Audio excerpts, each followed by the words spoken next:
అనుకున్నట్టుగా మీ యూట్యూబ్ చూడటం వల్ల నాకు ఎందుకు అనుకున్నట్టుగా లాభం రావడం చాలా బాగుందండి గురుగారు. మీలో అయితే చాలా, మీరు అసలు ఒకసారి దీవించారంటే ఇంకా అసలు తిరిగిలేదండి. ఆ వ్యక్తి ఎవరైనా సరే నేను అనిపించనండి ఈ విషయంలో మాత్రం. మీలో చాలా బాగుంది.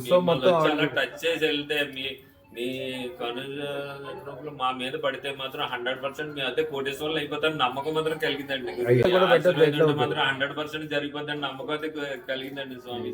ఇచ్చర్ల సుభాకర్ రాజు గారు, అలాగే బాబు పేరు సత్య భార్గవ శ్రీవాసు గారు. రోజులకి అదృష్టం పెట్టుకున్నారు. 20 days మీరు ఆ రోజున వచ్చినప్పుడు ఇది 2 సంవత్సరాల నుంచి కష్టపడేది ఏది లాభం రాలేదండి. మీ దగ్గరికి వచ్చి మెళ్ళ ధరించిన గడించి నాకు విపరీతమైన డబ్బులు బిజినెస్ లో మాత్రం విపరీతంగా ఎక్స్ప్రెస్ లో పరిగెడుతుందండి.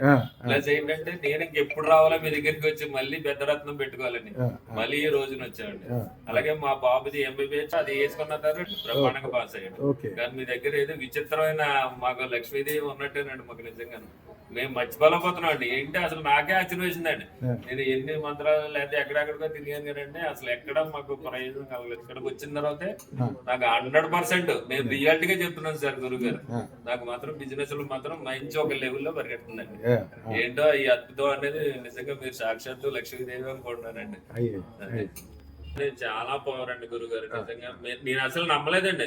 అలా ఇస్తా ఉంటారు ఏమవుతుంది అని చెప్పేసి నేను మామూలుగా పట్టుకెళ్ళాను. అసలు అప్పుడే అదృక్ష ఇంకా ఒక రేంజ్ లో ఇప్పుడు నాకు అయితే 100% నమ్మకం వచ్చిందండి.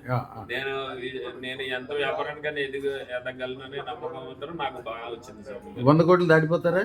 దాటించి అవకాశం కూడా ఉందండి. నిజంగా ఈ చిన్న రత్నానికి ఎంత పవర్ వచ్చిందండి, ఇంకా పెద్ద రత్నం వేసుకుంటే ఇంకెంత పవర్ వస్తుందని నాకు అర్థం కావట్లేదండి. చాలా బాగుందండి.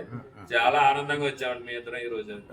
ఈ వేసుకున్న కాడి నుంచి నాకు బిజినెస్ లో అప్పుడు దాకా ఏదైనా ఒకటి వ్యాపారం చేస్తే ఓ దాంట్లో లాభం వచ్చింది, మళ్ళీ ఆ లాభం మళ్ళీ రెండో దాంట్లో కొట్టుపోయేదండి. ఇది పెట్టుకున్న కాడి నుంచి ఏంటో కానీ నమ్మారండి. నిజంగా నేను రియాలిటీగా చెప్తాను, ఆబద్ధం అయితే చెప్తలేదండి. ఈ రోజుకి టాప్ 1 లోకి వెళ్తున్నాడండి. అసలు ఏది వెళ్తుంటే అది లాభంలోనే వస్తుందండి. లాస్ అనేది ఇంకా మర్చిపోయినండి ఆ రోజు నుంచి ఈ రోజు వరకు రండి. నేను అందు గురించి దీనికి వచ్చానండి. ఇప్పుడు మీరు రాయించుకున్నాను కానీ మళ్ళీ పెద్దది కూడా నేను అసలు మీ రుణం తీర్చుకోలేదు స్వామీజీ గారు.